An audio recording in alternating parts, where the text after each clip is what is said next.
Welcome to the Risk and Rules Rundown, your go-to podcast for navigating the tricky world of compliance. Welcome, digital denizens, to the brightest bite in your week. And the riskiest. We're diving deep into the digital danger zone. Hello, world. I'm Blue, your digital compliance companion. And I'm Red, here to turn risk analysis into a story worth listening to. Today, we're kicking off a two-part mini-series on vendor risk and how the partners we trust most can quietly become our largest exposures. We're calling this one blind trust, because sometimes the problem isn't bad intent. It's assuming your vendor has everything under control. And that assumption has been tested repeatedly in the past few years. Let's start with a case that literally redefined supply chain attack. In March 2023, communications vendor 3CX discovered that its own desktop app installer had been Trojanized.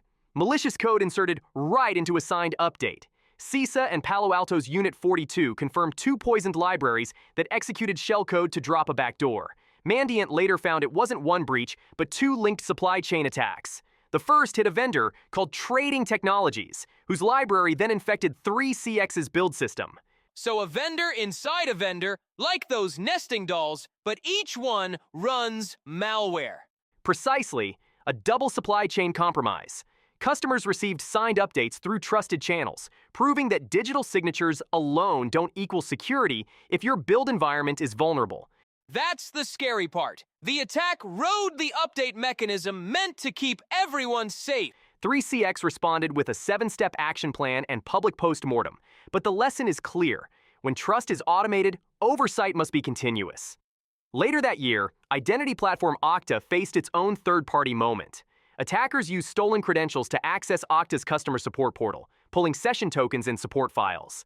That's the vendor you hire to protect identity being targeted through its own support vendor. Meta risk at its finest. Exactly.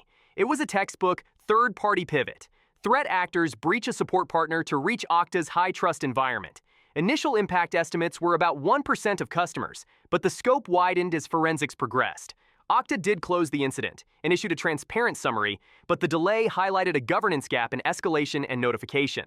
So even a security company needs better security for its vendors. That's humbling for any boardroom. Across 3CX, Okta, and even the MoveIt and SolarWinds cases, we see recurring signals. 1. Delegated trust without continuous validation. Initial vendor audits expire quickly as conditions change. 2. Dependency chain opacity. Your vendor's vendor can be the real entry point. 3. Binary signing and token trust exploitation. Attackers abuse the credentials meant to prove integrity. 4. Slow escalation and transparency gaps. Boards find out after customers do. It's like doing a background check once and never asking how the employee's been doing since hire. Right. Vendor governance is a life cycle, not a transaction. Here's what my radar's lighting up with. 1. Vendor consolidation.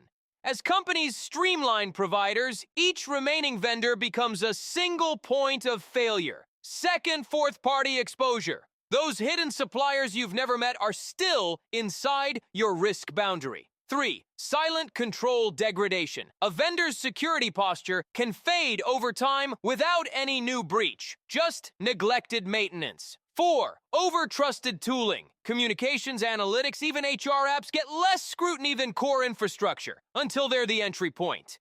These aren't isolated problems. They're systemic patterns. Delegated risk amplifies quietly, and when it finally shows up, it's already your problem. The governance lesson is simple but tough to execute.